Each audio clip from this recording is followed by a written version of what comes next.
Triomphe Congo TV est une chaîne d'analyse politique, économique, sociale et culturelle.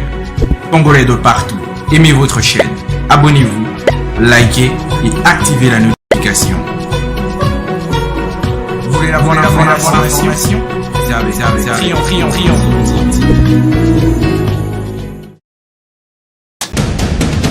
La République démocratique du Congo, c'est le plus grand pays d'Afrique centrale. Un territoire équivalent à plus de 4 fois celui de la France métropolitaine. Eh bien, chers téléspectateurs de Triomphe Congo Télévision, nous voici aujourd'hui devant une actualité du jour, surtout ce qui se passe du pays au niveau de l'Assemblée nationale. Vous savez bien, comme tout le monde, que depuis le 15, il y a eu la rentrée parlementaire au niveau de notre ville, notre capitale, province de Kinshasa, où tous les députés sont en session parlementaire. Sur place, il y aura plusieurs questions qui seront discutées, notamment la révision de la Constitution, la loi Tchani, autant qui seront débattus au cours de cette session du mois de mars. Et pour en parler, j'ai l'honneur de recevoir un grand, le vieux Muyumba Maïla. Tout le monde le connaît ici à Lubumbashi. Je le reçois. Jean-Raymond Muyumba Maïla, bonjour. Merci, neveu. Ok, ça fait bien longtemps que nous ne sommes pas vus. Et bonne année d'abord, j'en profite. Merci beaucoup. Dieu nous a fait grâce et nous sommes là. Et votre santé vous-même? Je puis dire qu'à cet âge, j'ai fait dimanche passé 77 ans, elle est bonne. C'est une grâce que Dieu vous a accordée. Oui, oui. Vous avez vu les petits-enfants et les arrière-petits-enfants. Les vieux même. Voilà. Vous savez, vous êtes une bibliothèque pour notre province. Un grand politicien qui a travaillé depuis l'époque tchombiste jusqu'à aujourd'hui. L'expérience que vous avez nous pousse aujourd'hui de vous contacter, d'essayer un peu de faire une analyse par rapport à l'évolution politique de l'heure dans notre pays. Et pour en parler, chers téléspectateurs, n'oubliez pas de liker et de vous abonner massivement sur votre chaîne Triomphe Congo Télévision. Alors, Jean-Raymond Muyumba, quelle analyse faites-vous de la situation qui se passe actuellement à Kinshasa, où il y a le professeur Mbata, un constitutionnaliste qui demande la révision de la Constitution pour que le mandat du chef de l'État passe de 5 à 7 ans. Il y a aussi l'honorable député Steve Mikaï qui a aussi emboîté le pas. Vous, en tant qu'un doyen, qu'est-ce que vous pouvez dire? Quelle analyse faites-vous de cette situation? Mon analyse est très simple. Réviser la Constitution de la République n'est pas un drame. D'autant plus que la révision est prévue dans la Constitution. Ce n'est pas un drame. Le drame de ce pays, c'est qu'on fait des révisions au moment voulu pour, non pas pour l'amour du pays, pour maintenir quelqu'un. Et se maintenir eux-mêmes. Parce qu'il y a des gens qui pensent que si Tshisekedi se maintient, eux aussi seront maintenus. Parce que si Tshisekedi est remercié par le peuple, il faut rentrer d'où ils sont venus. Hein? Par exemple, je pense à nos frères qui sont venus de Belgique accompagner leur ami. Eh bien, si leur ami ne renouvelle pas le mandat, c'est comme ça qu'on commence. Et ce n'est pas seulement cette époque de Tshisekedi, même le dernier régime ici, c'était la même chose. L'époque de Kabila. L'époque de Kabila. On a révisé la Constitution au moment où demain c'est les élections. C'est que vous, si je comprends bien, vous voulez dire que les politiciens considèrent que le pays devient un métier. Donc, ce que je voulais dire, c'est que ici au Congo, moi je ne parle pas dans le monde, on révise les constitutions. Ici au Congo, nous révisons parce que nous n'avons pas le principe de continuité des affaires de l'État. C'est-à-dire C'est-à-dire que celui qui est en exercice considère que la fonction qu'il exerce devient un emploi, devient un travail. Non, c'est un service. Vous commencez quelque chose, celui qui va venir va continuer. C'est ça qu'on appelle continuité des affaires de l'État. Mais ici, c'est... qu'on m'augmente encore un peu 2 ans. Comme ça, je vais terminer la route que j'ai commencée. Non. Mais, doyen, il y a aussi le problème de la misère de la population. Non, justement, le problème de la misère de la population, c'est un autre problème. Est-ce que la population peut être d'accord? C'est vrai que si on modifie pour le pays, la population doit se retrouver, parce que réviser une constitution, c'est venir, non pas créer des problèmes, c'est résoudre des problèmes. À ce moment-là, la population va se retrouver. Mais ici, on ne fait jamais des lois pour accroître le bien-être de la population. C'est toujours pour énerver, c'est toujours pour maintenir les gens, et c'est ça qui est malheureux. Et la crainte que... Il n'y a pas de crainte. La crainte du Congo, la constitution du Congo, à ma compréhension, ce cas de 5 à 7 est prévu à l'article 220 qui est fermé, qu'on ne peut pas réviser. Maintenant, pourquoi seulement pour ce moment? On cherche pour le moment pour dire on est conscient qu'on n'a rien fait. Alors, on croit que si on ajoute 2 ans, on va terminer le programme de 145 territoires. C'est ça qu'on est en train de cacher. Vous trouvez que c'est réaliste? Tout ce qu'ils veulent faire? Il y a deux choses dans la question. C'est-à-dire que réaliste, parce que réviser, ce n'est pas un drame. Ce n'est pas réaliste parce que on cherche à maintenir les gens en exercice. Ce n'est pas réaliste. On n'aime pas le pays. Je répète, on n'aime pas le pays. On cherche à protéger les individus. En même temps, il y a aussi la loi Tchani qui est programmée. Il semble que cette loi est programmée. Est-ce que, selon vous, ne trouvez-vous pas que là où nous allons, c'est tout droit vers la balkanisation du pays? Qu'elle vienne, parce que on a parlé, les gens n'écoutent pas. J'ai toujours dit que... La répétition, c'est la mère des sciences. La loi Tchani, on croit que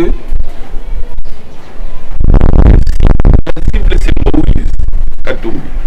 Nous, la loi Tchani, ce sont des bombes qu'on est en train de fabriquer.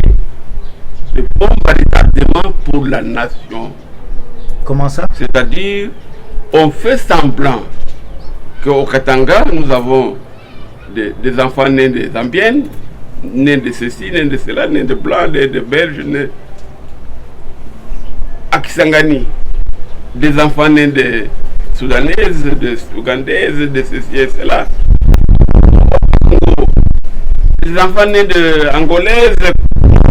Et donc, c'est ça que j'appelle les bombes à retardement. Ces enfants-là ne sont pas au cimetière. Ils vont avoir des ambitions pour diriger ce pays.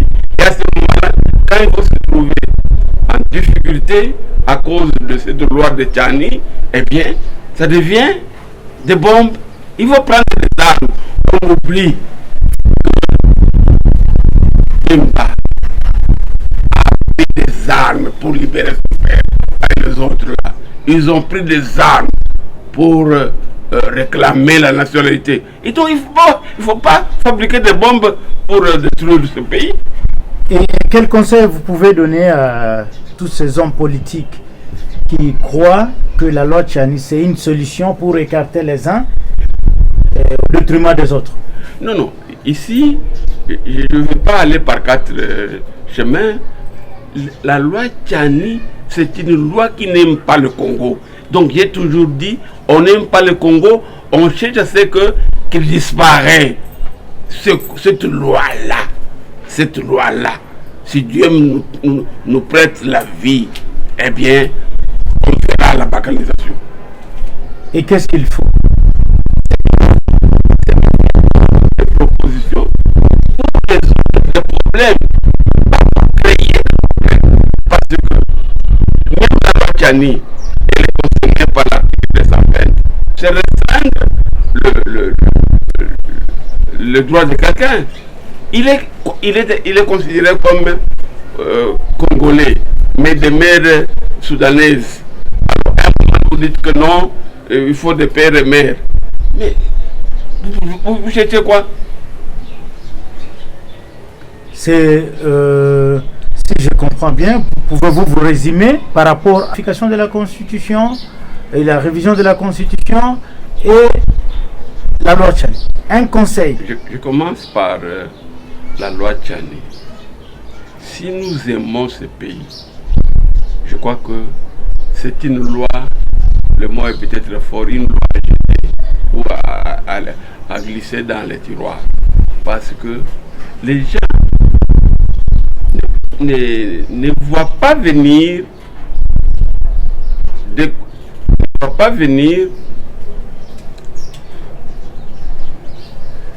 conflits généralisés dans le pays. Et je suis notable katangais, je sais de quoi je parle. Ici au Katanga.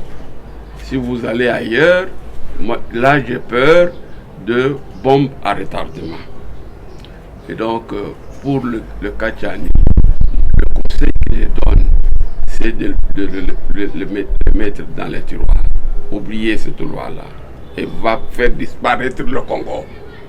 Tandis que pour la révision qui concerne l'article de 5 à 7 ans mandat, je dis que réviser une constitution n'est pas un drame.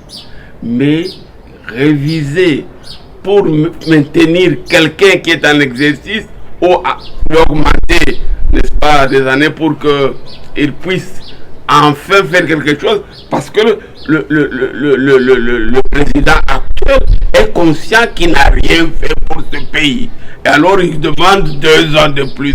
Parce que est-ce que vous pouvez imaginer qu'on va réaliser le programme de 145 territoires?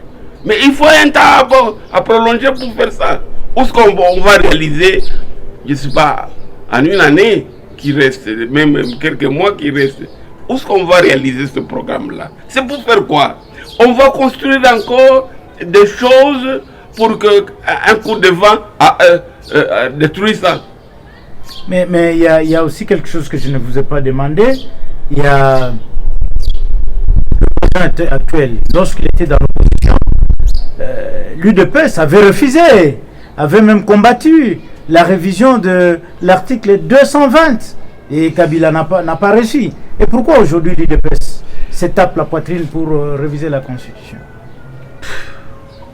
J'ai été invité de témoigner à l'anniversaire de la mort de mon ami Tshisekedi. Et je crois avoir dit, je le répète aujourd'hui ici, que le président de la République, Tshisekedi, Félix,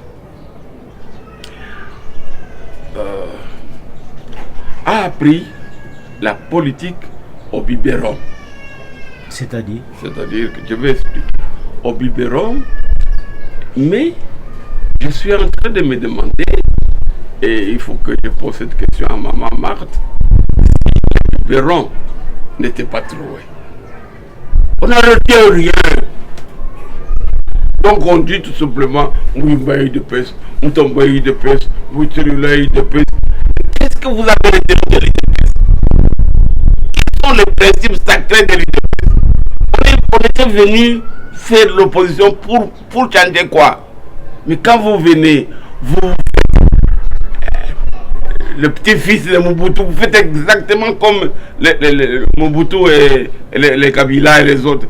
Donc, c'est-à-dire quoi? Vous avez amené quel changement? Et je vous pose toujours la question. Finalement, le changement, de qui viendra-t-il? Tous ces gens que vous voyez, c'était des combattants, des militants qui ont lutté pour l'UDPS. Mais, qu'est-ce que nous avons retenu de l'UDPS? Maintenant que nous sommes je ne dirais pas que nous sommes au pouvoir, maintenant que nous sommes en train de pouvoir. Qu'est-ce que nous avons retenu? C'est ça le problème. Il faut venir au pouvoir avec une vision. Vous voyez déjà que si j'arrive au pouvoir, on va faire ça, on va faire ça, on va faire ça, mais en respectant la Constitution. Mais quand vous venez comme ça, torse nu, sans rien, qu'est-ce que vous allez changer? Donc ça ne sert à rien. Ça ne sert à rien. Eh bien, si on donne moi, d'ailleurs, je souhaite qu'on révise la Constitution de 5 à 7 ans. Non, qu'on révise de 5 à 14 ans. 22, ça fait 28. Comme ça, on reste éternellement au pouvoir, on mange bien, tout ça. On paye le pays. Mais la population ne mange pas bien. Bon. Il y a la rame. Ça se cache dans ce que j'ai dit. On n'aime pas le pays. On ne vient pas au pouvoir pour le pays. On vient au pouvoir pour les individus. Jean-Raymond Muyumba Maïla, je rappelle que vous êtes un acteur véreux dans les Katanga. Vous êtes un doyen. Vous avez évolué avec Tchombe, Moïse Tchombe, avec Mobutu, les Kassavubu, les Lumumba, tout ce monde-là, avec Lomapolo, Kyongo Akumanza, de heureuse mémoire. Sinon, Triomphe Congo Télévision vous dit merci. Oui, je voulais rectifier. Je n'ai pas évolué avec Tchombe. J'étais de ces petits garçons, n'est-ce pas, qui suivaient Tchombe. Mais j'ai vu Tchombe. Je le suivais partout, mais j'ai vécu aussi, j'ai vécu à la période de Mobutu, de Laurent Désiré Kabila, de Kabila fils, donc je suis en train de vivre la période de Félix. C'est ça mon avantage, j'ai traversé toutes les périodes. C'est ça l'avantage. Raymond Muyumba Maïla, très heureux de vous rencontrer aujourd'hui. Grand merci. Merci.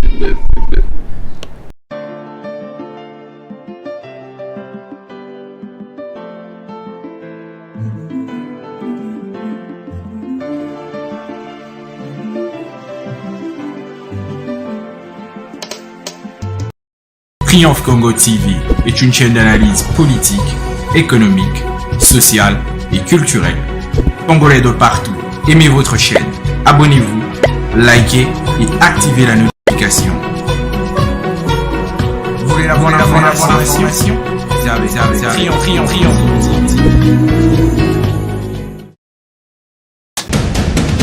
La République démocratique du Congo, c'est le plus grand pays d'Afrique centrale. Un territoire équivalent à plus de 4 fois celui de la France métropolitaine.